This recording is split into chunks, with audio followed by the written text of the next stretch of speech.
now to introduce our speaker. Timothy Sandefur is the Vice President for Legal Affairs at the Goldwater Institute's Scharf Norton Center for Constitutional Litigation, and he holds the Duncan Chair in Constitutional Government at the Institute.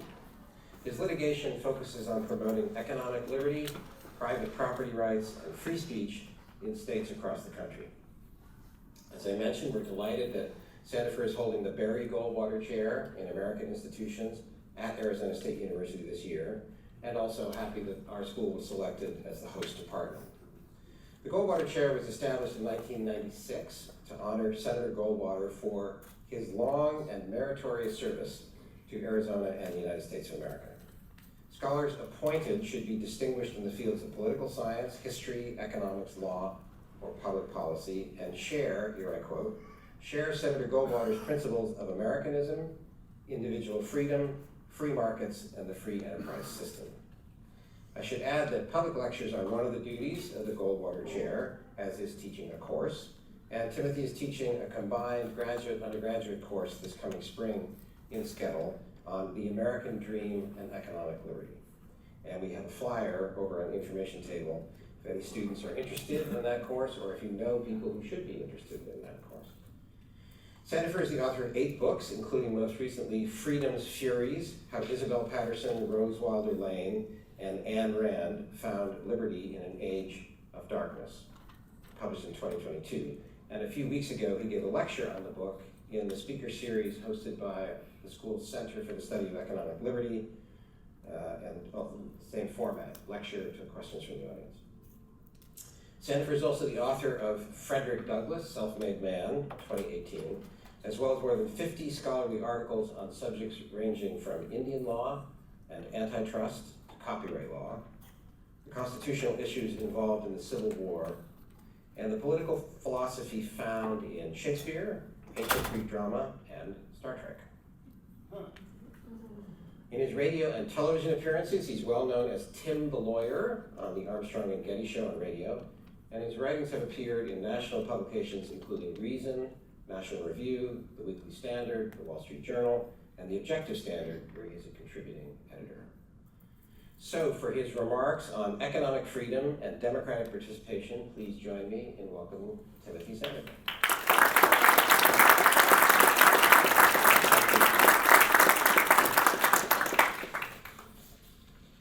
Well, as you just heard, the theme of this year's Civic Discourse Project has been civics, patriotism, and America's prospects.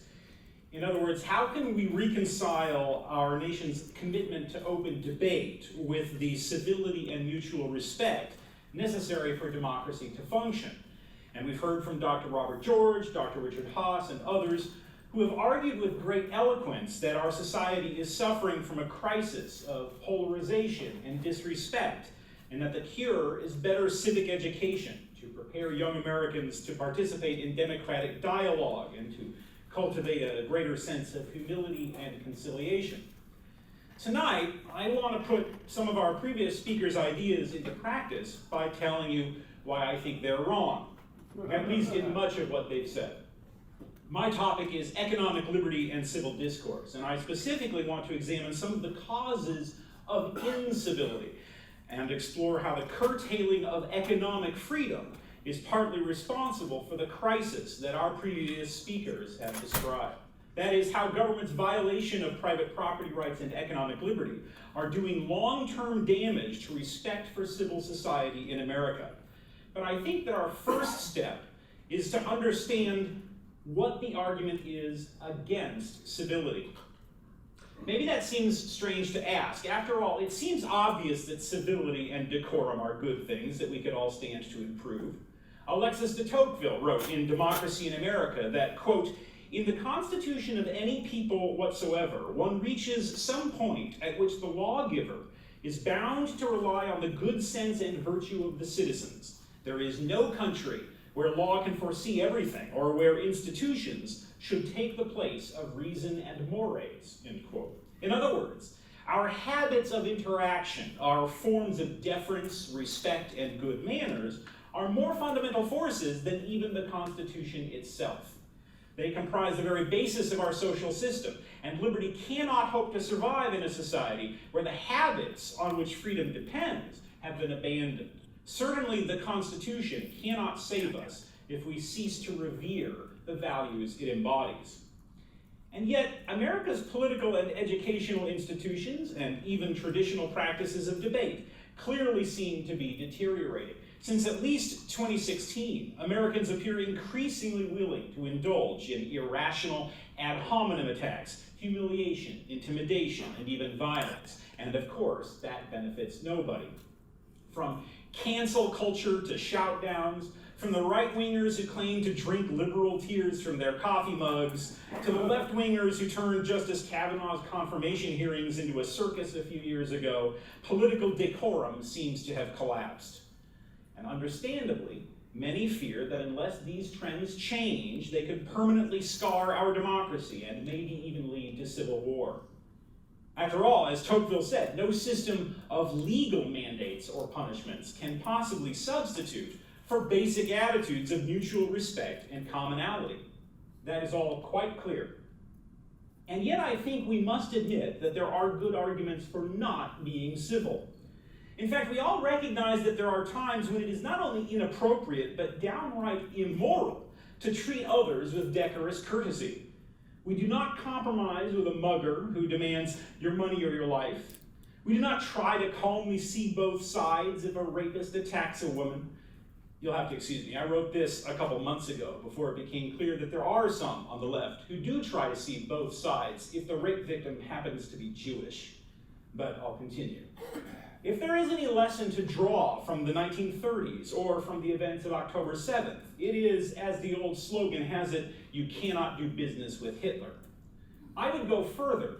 I say there are times when incivility plays an important role, both in democratic debate and personal integrity.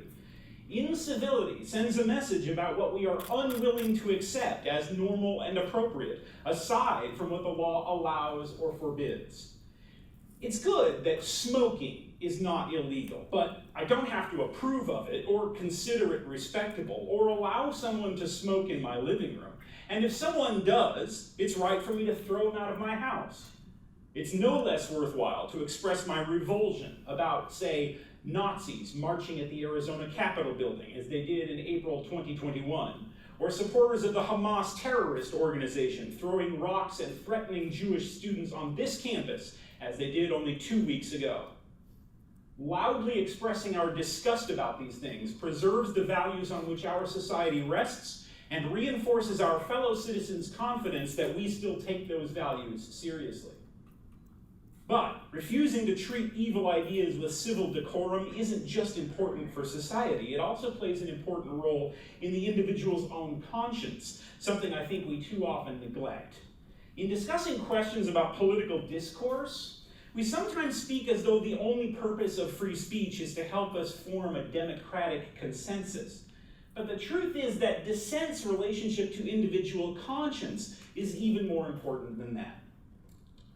Consider the famous flag salute case of 1943, West Virginia Board of Education versus Barnett. A group of Jehovah's Witness school children refused to salute the flag and were expelled for it. The U.S. Supreme Court said that this violated their First Amendment rights, not because their refusal somehow contributed to democratic discourse, but because every individual has the right to choose for himself whether or not to salute the flag. Refusing to salute the flag was considered profoundly uncivil at the time, but the children were not trying to communicate disapproval of the United States. They simply refused because their religious beliefs, their own consciences, were incompatible with what they regarded as a violation of the First Commandment.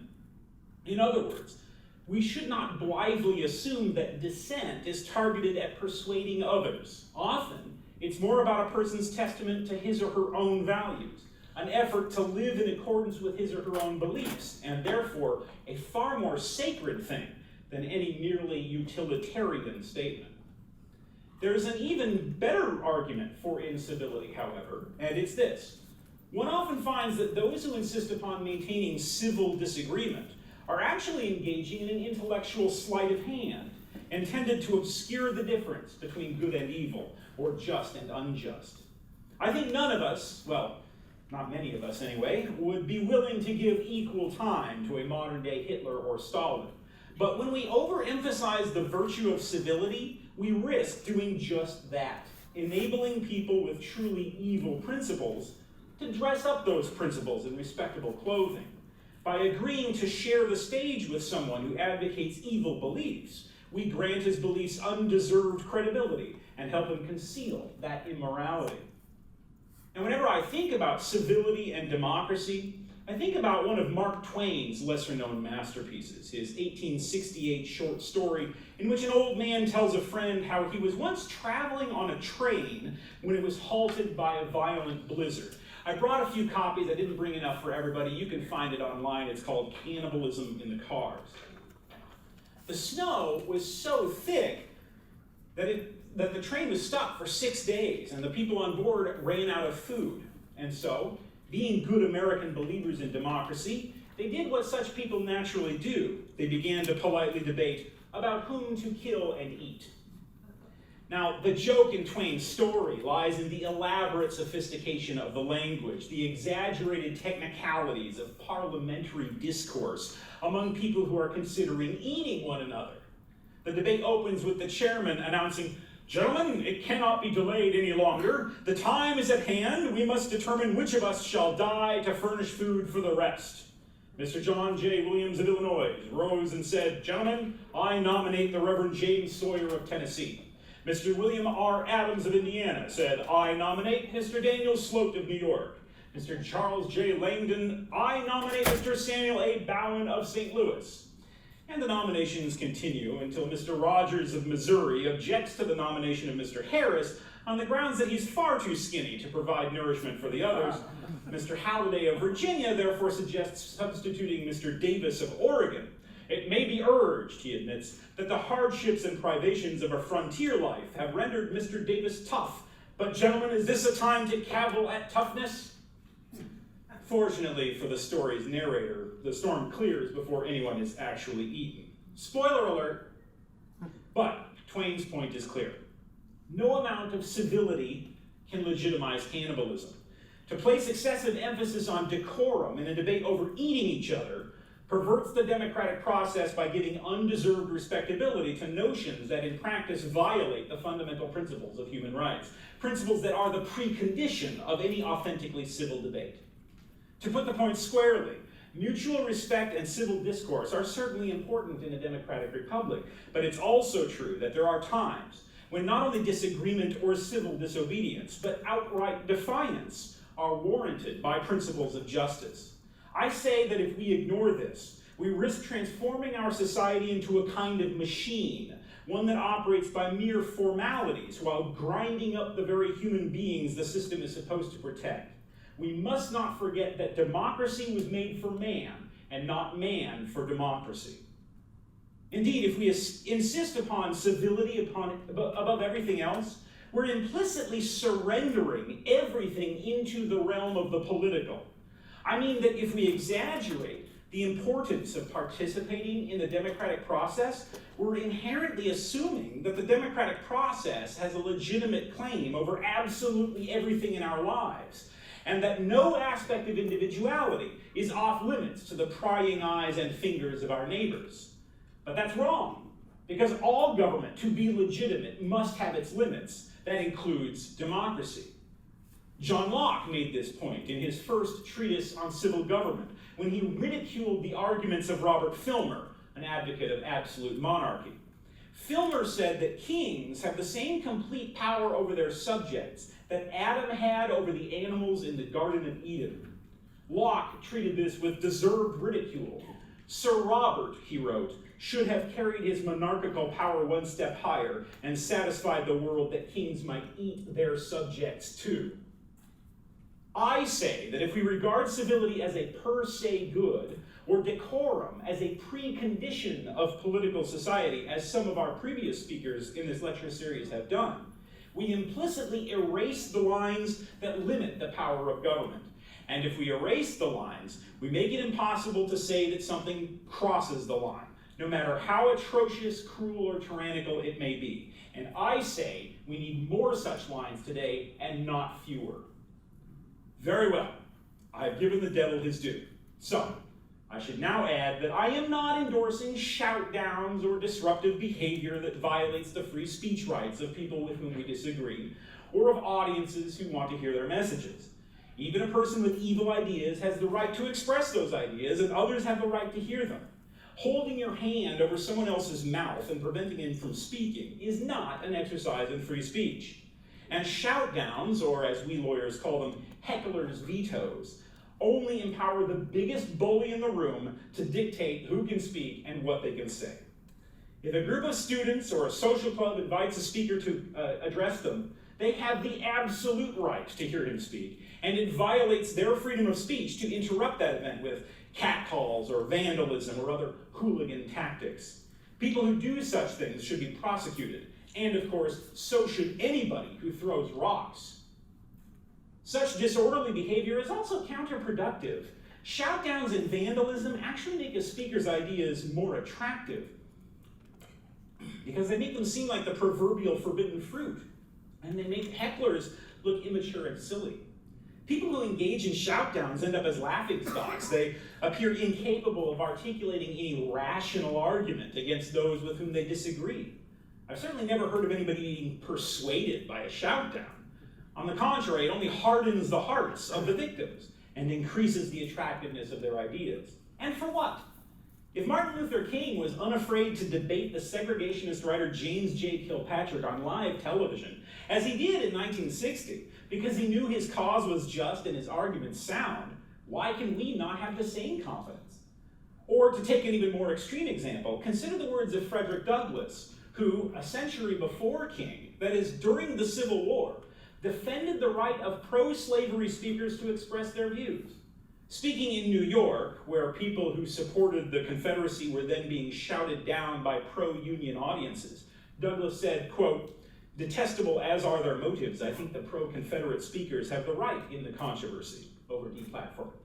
I do not know where I would limit the right of simple utterance of opinion.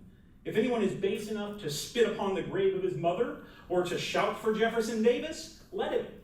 Other than the Declaration of Independence, Thomas Jefferson has left us nothing more worthy of his profound mind than his saying that error may be safely tolerated where truth is left free to combat it. Equally true is that error can never be safely tolerated when truth is not left free to combat it, end quote. We do far more good for our cause by letting those who differ from us express their views and then refuting their arguments rationally and then perhaps refusing to have anything more to do with such people. But I fear I've gotten far ahead of myself. We have still not defined what we mean by civility. What is it and why is it a value? Well, it so happens that my former law clerk, Alexandra Hudson, has just published a book on these questions entitled The Soul of Civility. And in it, she addresses this by drawing an interesting distinction. She differentiates between civility and politeness, and argues that while it might sometimes be appropriate to be impolite, it is never appropriate to be uncivil. Civility, she says, affirms that the inherent equality and dignity of each person is essential. Politeness, on the other hand, is a sort of artificial agreeableness. This means that while it might be impolite to candidly state an unpleasant truth, it is not uncivil to do so. She offers, for example, Martin Luther King's willingness to go to Birmingham jail for engaging in an illegal protest march as an act of civil disobedience. It was civil because King was acting out of a recognition of his fellow citizens, including segregationists, as equals, capable of improving themselves and living up to a higher standard. He was essentially challenging them to become their better selves, but of course, that was not a polite thing to do. Now, this distinction is an interesting one, but I think it falls short. In fact, I think it approaches committing a fallacy. When we say that civility affirms the inherent equality and dignity of each person is essential, we risk begging the question, because that statement shows that the inherent equality and dignity of each person is the non-negotiable precondition of civility, not a product of civility. In other words, civility is the consequence, not the cause, of a healthy society. This should not surprise us. We are only civil and should only be civil when we are confident that our lives, liberties, and properties are not at risk. To paraphrase the Federalists, there can be no civility in a society where the stronger faction can unite against the weaker. If a political disagreement can result in you losing your home, your business, your marriage, your control over your own body, a society in which there are no boundaries to protect us against politics, there is no civility. There can at best be only a counterfeit form of civility, that is to say, a reign of terror. This terror can be masked with layers of politeness and euphemism, courtly flattery, and codes of honor, but in the end, these are not civility, because civility arises from a sense of mutual respect and benevolent confidence in our fellow citizens, whereas courtly terror is based on viewing others as threats who must always be handled like rattlesnakes. One must be polite to a rattlesnake, but never civil. For exactly the same reason, one does not find civility in Kim Jong-un's North Korea or in the Ayatollah's Iran any more than one found it in Stalin's Russia. I say that no society can be civil that is not firmly rooted on the principles of classical liberalism. That is, on the principle that all people have a basic right to their own lives, liberties, properties, and the right to pursue their own happiness. The breakdown in civility we're witnessing today is the symptom of an increasing breakdown of those classical liberal values, values that protect our individual freedom against political disagreements. Recall that the purpose of our Constitution is not merely to facilitate democracy, a word which, by the way, does not even appear in the Constitution, but instead to protect us against democracy. And yet, year after year, government takes more control over our lives, meaning that more of our futures depend upon who gets elected to office. And that makes it inevitable that the temperature of our political conversations will rise because so much more is at stake. The problem we are experiencing with civility today is the consequence of the lowering of the political fences that protect our rights, combined with the eagerness of some in our society, on both left and right, to tear those fences down entirely so that they can dictate to us how we may live our lives, what we may do with our property, what businesses we can run, what we can read, how we may pray or not pray, what we may drive or eat or buy or sell. If we want more politeness in our disagreements, we must reinforce the fences that protect us from the realm of politics and ensure that they remain strong. Now, I use the word fences deliberately because what I'm saying is well encapsulated in the old adage, good fences make good neighbors. Of course, that phrase was most memorably articulated by the poet Robert Frost in his poem Mending Wall, which I've also provided, at least to some of you. Since it's probably been a while since you read this poem, I will remind you that it depicts two farmers who own adjacent land and who meet every spring when the snow melts to repair the damage that the wall has suffered during the winter. Quote, "On a day we meet to walk the line and set the wall between us once again. We keep the wall between us as we go. Oh, just another kind of outdoor game, one on a side. It comes to little more. There where it is, we do not need a wall. He is all pine, and I am apple orchard. My apple trees will never get across and eat the cones under his pines, I tell him. He only says, good fences make good neighbors." Now, being a Robert Frost poem, of course, Mending Wall is deliciously ambiguous. On one hand, the wall separates the two men, and the narrator wonders about its usefulness. And yet the wall also brings them together to construct a kind of community. This is beautifully captured in the line, "We keep the wall between us as we go," a line that Frost repeats twice. In fact, the wall is something they do keep. And what they keep is something between them. It unites them, like a game, Frost tells us, precisely at the same time that it divides them. And it does this because it represents a form of mutual respect. We're prone nowadays to speak of setting boundaries. These boundaries reflect our acknowledgement of each person's autonomy and right to make his or her own choices in life. I say that only after such boundaries are in place can we expect to have civility instead of mutual hostility and terror. What Hudson calls the inherent equality and dignity of each person, that is, respect for individual rights, must come before civility in public discourse, Without it, we are not engaged in civil discourse at all, but in something like a cold civil war, in which pressure groups use the state to deprive each other of their rights under polite euphemisms and democratic procedures, just like the cannibals in Mark Twain's story. You can see that it is pointless to tell people to remain civil in a debate over morally outrageous attempts to deprive them of their fundamental rights. It's even more senseless to try to cure this problem by forcing students to take more classes on civics. These proposed solutions merely transform the legitimate value of civil discourse into a tissue of cliches and platitudes about the importance of coming together while people are being cannibalized. Probably the most important fence that makes good neighbors is the principle of private property. Too often the fences being torn down are literal fences, and tearing them down threatens civil society today and for generations to come. Consider the 2005 Supreme Court case Kelo versus New London, which concerned government's power of eminent domain. That is the government's power to force people to sell their property against their will at a price that the government considers fair.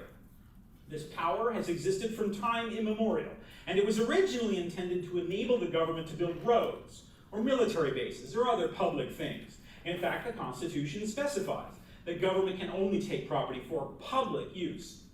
But, beginning in the 1940s, courts began interpreting the phrase public use quite broadly, as referring not just to roads or military bases, but to any undertaking that politicians claimed would benefit the public in some general sense.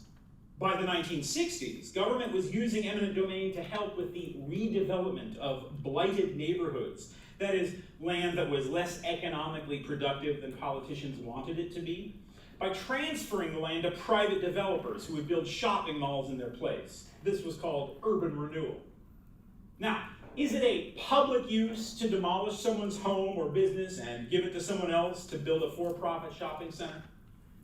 As ordinary users of the English language, you would probably say no, but the judges said yes, on the theory that the overall economic improvement in tax revenue resulting from these projects would benefit the public, and that's good enough. And the result was the wholesale destruction of large communities in Boston, St. Louis, New York, and other cities, typically targeting minority neighborhoods who lacked the political power to defend themselves. Urban renewal soon was nicknamed Negro removal. This all climaxed in the Kelo decision, which concerned a group of homes in the Connecticut neighborhood called Fort Trumbull. Suzette Kelo had gone through a divorce and bought a little house there where she could find the independence and serenity she was looking for. It was her dream home. But Connecticut officials had other plans. They wanted to demolish the neighborhood and transfer the land to a private developer to build a condominium and shopping center instead. The idea was that this would improve the local economy. What happened next was the collapse of civility in Fort Trumbull. Public meetings turned into angry shouting matches. Suzette and her neighbors were forced to camp out in their homes to prevent them from being demolished. On one occasion, the house next door was bulldozed while Suzette stood on her front porch. She sued, but eventually lost in a 5-4 decision that said that the public use rule doesn't really mean public use, but allows the government to take away someone's home or business and give it to whomever politicians would prefer instead. Something has gone seriously awry with this court's interpretation of the Constitution, wrote Justice Clarence Thomas in dissent. Citizens are safe from government in their homes, but the homes themselves are not. Now, whatever you think of the legal issues, the point here is that this ruling did enormous violence to civility in the neighborhood. Indeed, it wrecked it entirely. Neighbor turned against neighbor. Friendship and fellow feeling were destroyed. A few months after the court's ruling, Suzette even sent Christmas cards to the bureaucrats responsible, saying she hoped they would, quote, rot in hell, end quote. Not very civil, but can you blame her? The reason is obvious. Suzette's community lost the good fences that make good neighbors and degenerated from a healthy society based on mutual respect into one in which every person's home, their most precious possession, could be obliterated and the land handed over to politically powerful entities who manage to persuade politicians that their schemes will generate more tax money. In other words, democracy in Fort Trumbull became a debate over cannibalizing people. Who could remain civil in such a situation? Who could possibly honor the democratic process? Now that's an obvious example of the government wrecking civility. I want to close with another more insidious and long-lasting example of the same phenomenon. One that works more slowly, but does greater damage to the survival and stability of our way of life by systematically excluding people from the very idea of economic opportunity and teaching them that the American dream is a lie. Many industries today are subject to so-called licensing laws, which prohibit people from entering a profession without first proving to the government that they have the qualifications necessary to do that job. The obvious examples are medicine or law. You can't practice these trades without first passing a test to prove to the government that you have the knowledge necessary to operate on a patient or represent someone in court. But getting a license is extremely expensive and time-consuming. And as a result, these laws serve as barriers to entry that block people from entering certain professions, especially people who can't afford to get the training necessary even to take the test. And when a licensing law requires thousands of hours of education, the equivalent of a college degree, that barrier to entry can be quite high. Take Michigan, for example. You can't be an athletic trainer there unless you have some 1,500 days of education and training. That's 4 years. In Nevada, Louisiana, and Florida, the law requires more than 2,000 days, 6 years of schooling to get a license to practice interior design. Meanwhile, you can get a paramedic license after spending on average about 30 days in training. Today, about a third of all occupations require some form of government license. And it's not just doctors and lawyers. It includes everything from landscape architects to florists. That's right, in Louisiana, you need government permission to put flowers in a vase for money. The government's excuse for these laws, of course, is that they protect the public. But from what? Ugly flower arrangements? I say that these laws do not protect the public. They protect existing businesses that already have licenses against having to compete fairly in the marketplace. The primary advocates of licensing are not consumers wishing to be protected. It's existing companies that lobby the government for these laws because they want the state to prohibit competition so they can keep their prices up. Now, economists have studied the financial consequences at length. But these laws also have severe social consequences, ones that ultimately undermine the foundations of civility. Barriers against free economic competition create an old boys network. That is, a group of insiders or cronies who profit by excluding others from economic opportunity and enrich themselves through political influence instead of hard work. The result is obvious.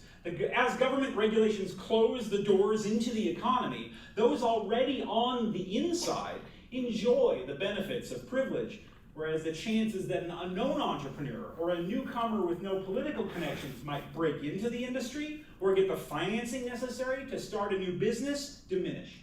He can't afford the classes required to get the license, or get the permits required to open his business, or get the special favors that the cronies get. And when this happens, year after year, and generation after generation, it creates a class of insiders and a class of outsiders. And that perpetuates the image, indeed the reality, that the American dream is off limits for certain people, particularly immigrants and members of minority groups. No wonder the Obama administration warned in 2016 against the use of occupational licensing to shut the doors of economic opportunity. These kinds of licensing laws are bad enough, but there's another kind of licensing law that's even worse. Under what are called certificate of need or con laws, the government often blocks people from starting new businesses, not for reasons having to do with their training or skill, but solely and explicitly for the purpose of prohibiting free competition. Where most licensing laws require you to take a test, con laws don't include this requirement. Instead, they work this way.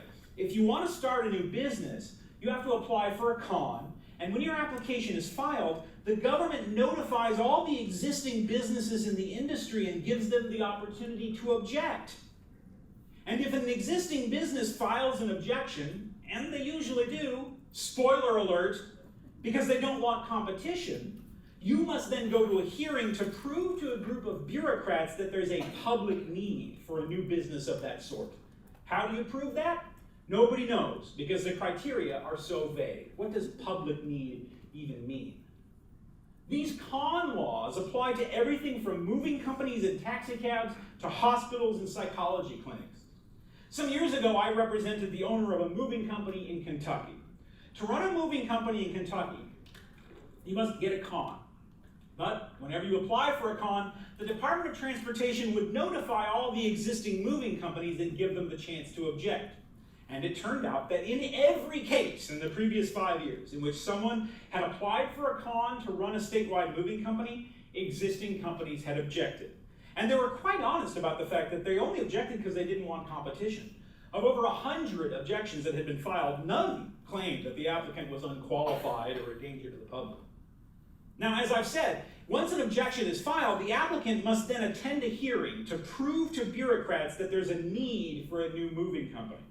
Now, during our lawsuit, I got a chance to depose the official in charge of enforcing this law, and I asked him, how do you decide whether there needs to be a new moving company in Kentucky? And his answer was, quote, there are no objective criteria, end quote.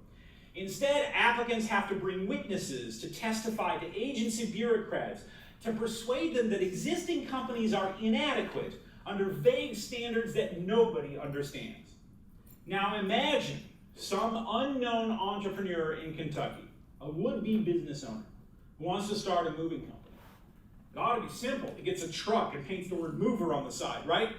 But no. Instead, he discovers that he must go to a government hearing and bring a group of witnesses who have to take time off from their own jobs to attend this hearing to testify in favor of a business that doesn't even exist yet. Perhaps our entrepreneur can't take time off from work to attend the hearing. Perhaps he's new to the community. Maybe he doesn't know any of the bureaucrats personally, as the existing companies do.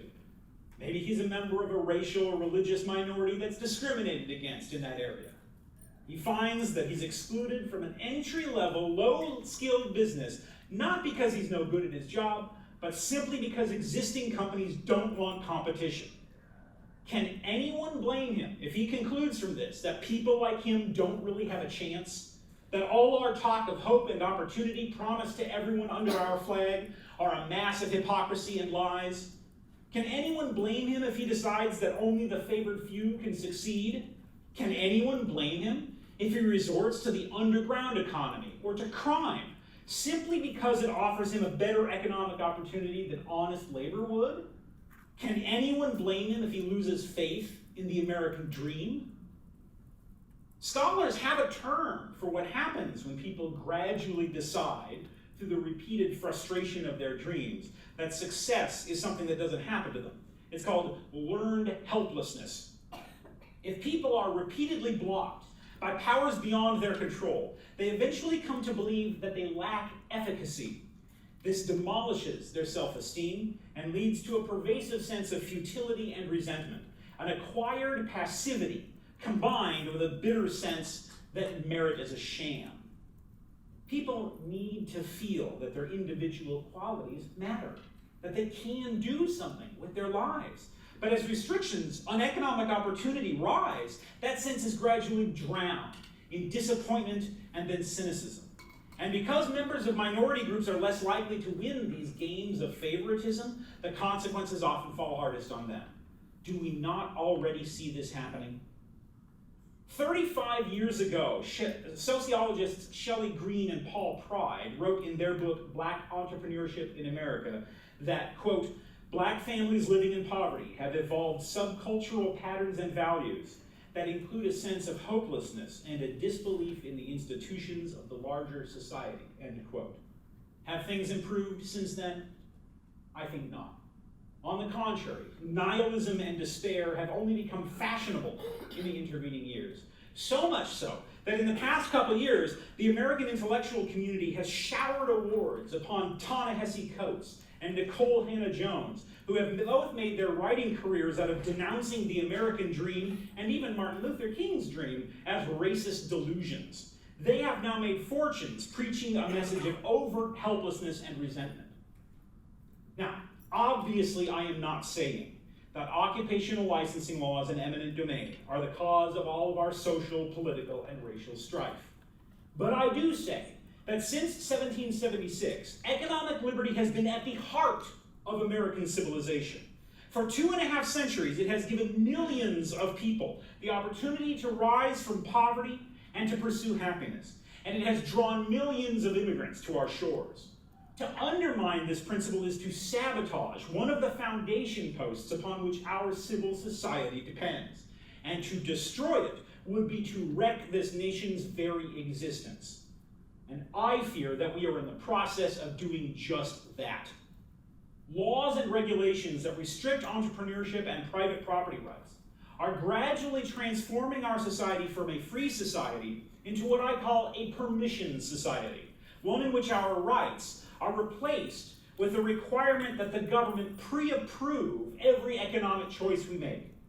Such a system has devastating consequences for democracy and generates a mixture of cynicism and subservience that are the opposite of civility.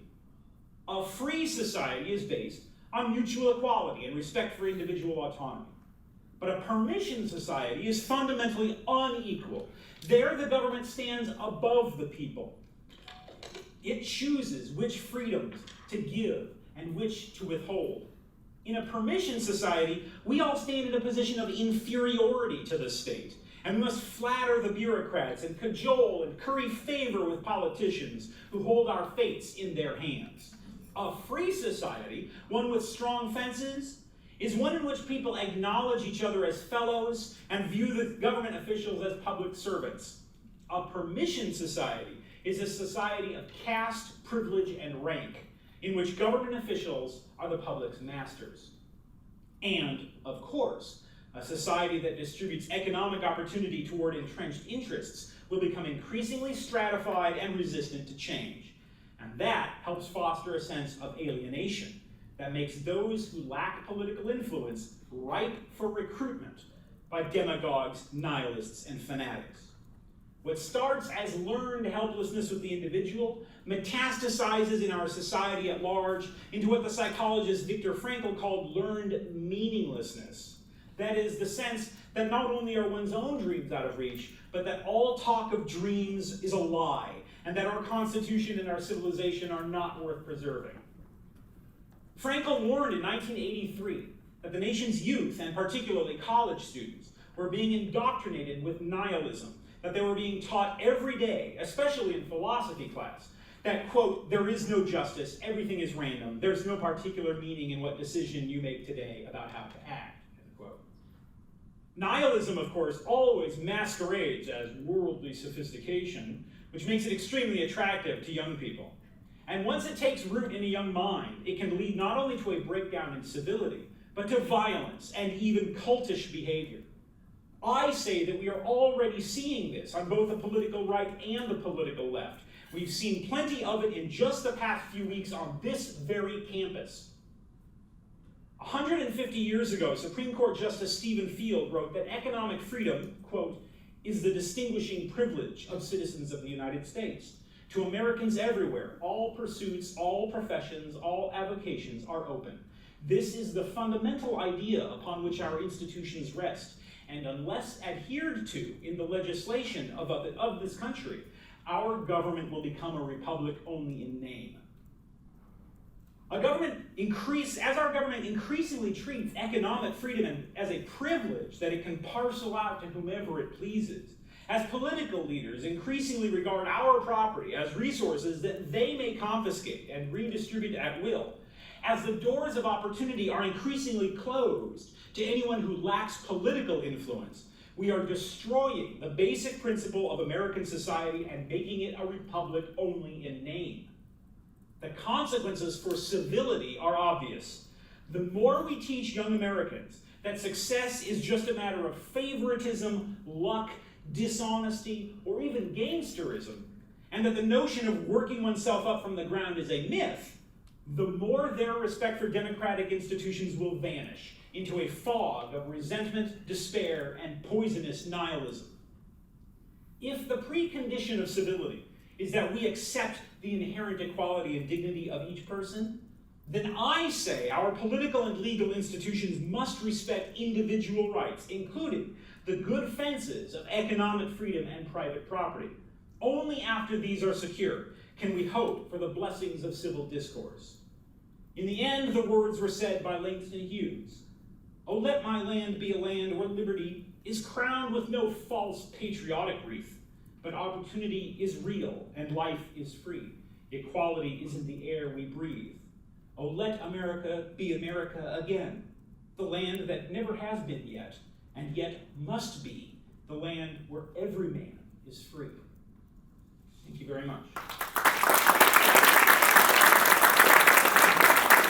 I wanted to start with a question about the kind of education your remarks presuppose, and here we are at a public university, I'll ask about that, but in homes and in schools and in private associations, religious organizations, wherever the education is occurring, your premise is that we need to recover an education in classical liberalism, was the term you used, classical ideas of natural rights of individuals. So would you talk a little bit more about some most fundamental text? You use the fences metaphor, which comes from Locke, at least as one source, from John Locke.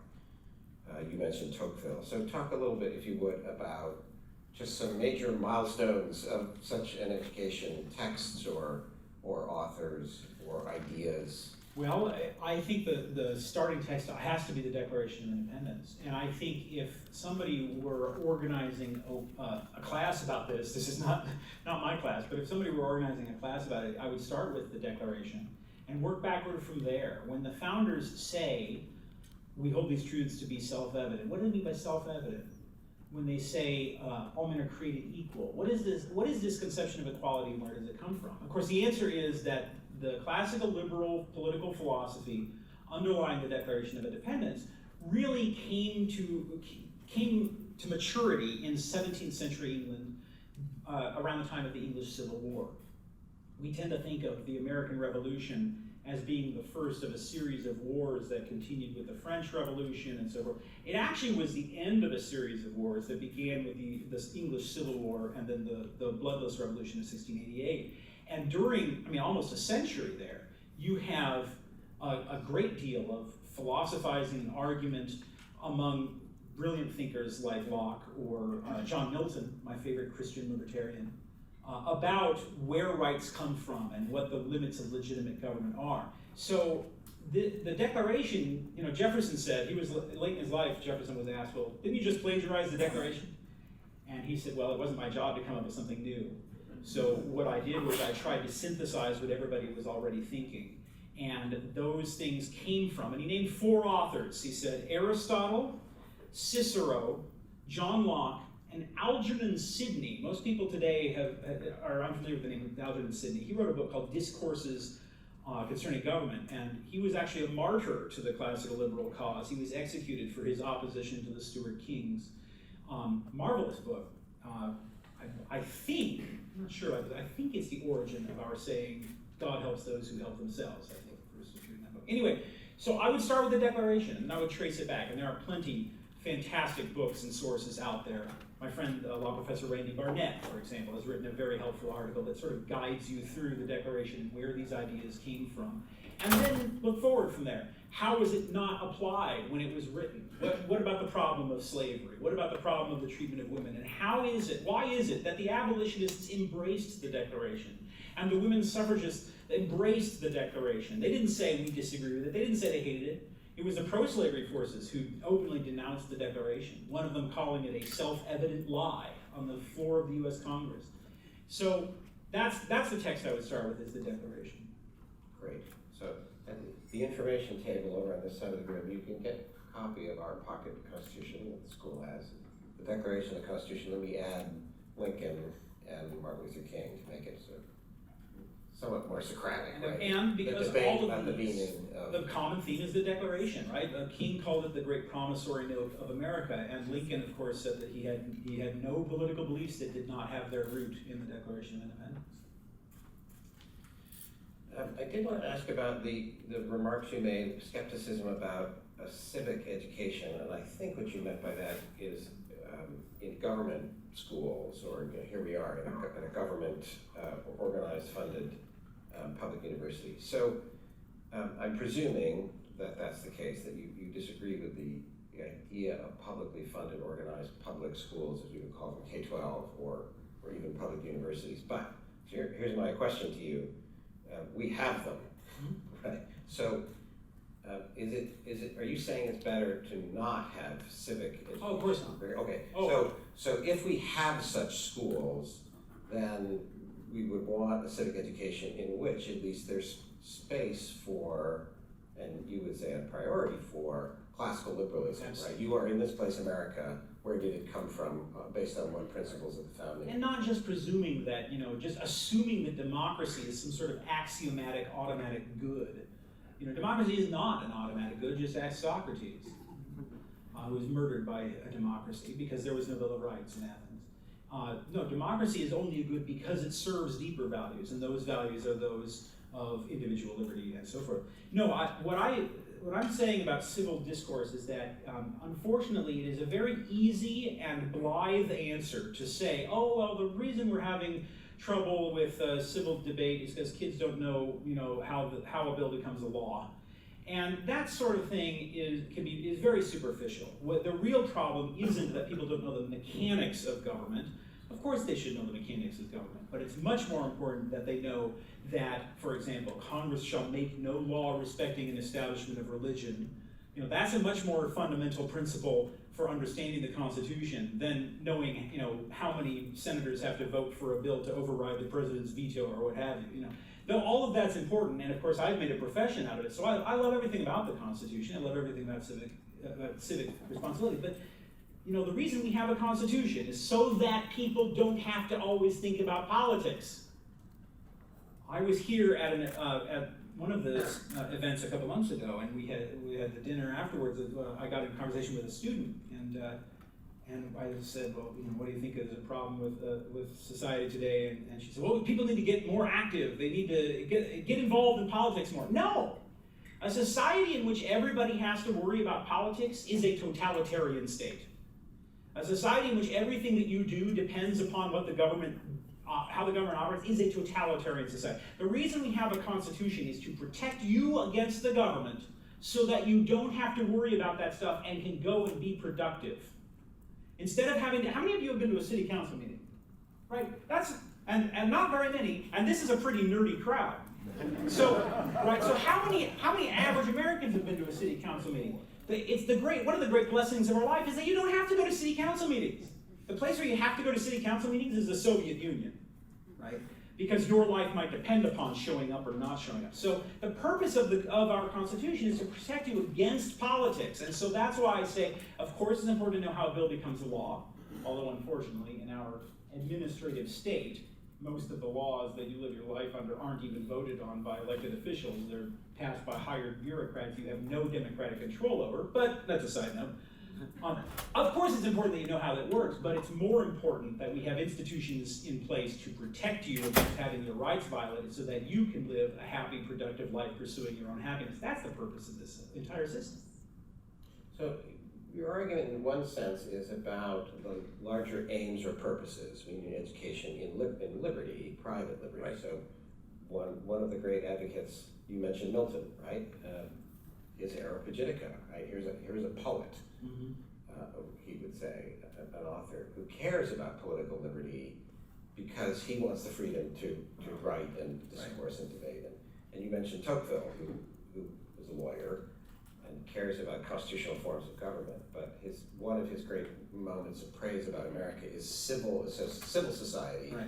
Civil associations, the space where no one in the government suggests to Americans what they should do. Americans just do things. Right.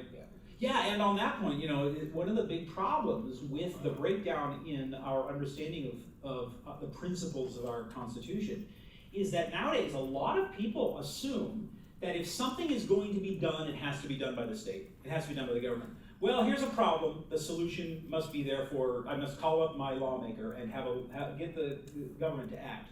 Whereas what Tocqueville talks about is that when people encounter a problem, they would go and found a club or a private organization or something that would deal with that problem. That was their first response. And unfortunately, in the post-New Deal regulatory welfare state, where the motto is, the unregulated life is not worth living. The attitude is, well, if the government doesn't do it, nobody will do it. It's everything like consumer welfare, protecting the consumer. Who's going to protect the consumer if not the government? Well, we had the good housekeeping seal of approval for a century before the government started. It opened up, OSHA and the CPUC and so forth. But it's become a habit among many Americans to just forget about the possibility of civil society. That is intellectual rot caused by the expansion of government that I was talking about. Two more questions from me, and then get ready, if you would, in the audience to pose some questions to Timothy. You opened with a concern about civility as an idea that could be taken too far or is misguided in and of itself. So I wanted to ask you about, one of the phrases you used was that for certain ideas, as well as certain practices, we should loudly express disgust. I think that was one way that you phrased it. So, but then you very strongly defended freedom of speech and of discourse, and we must hear out ideas that we find reprehensible. Absolutely.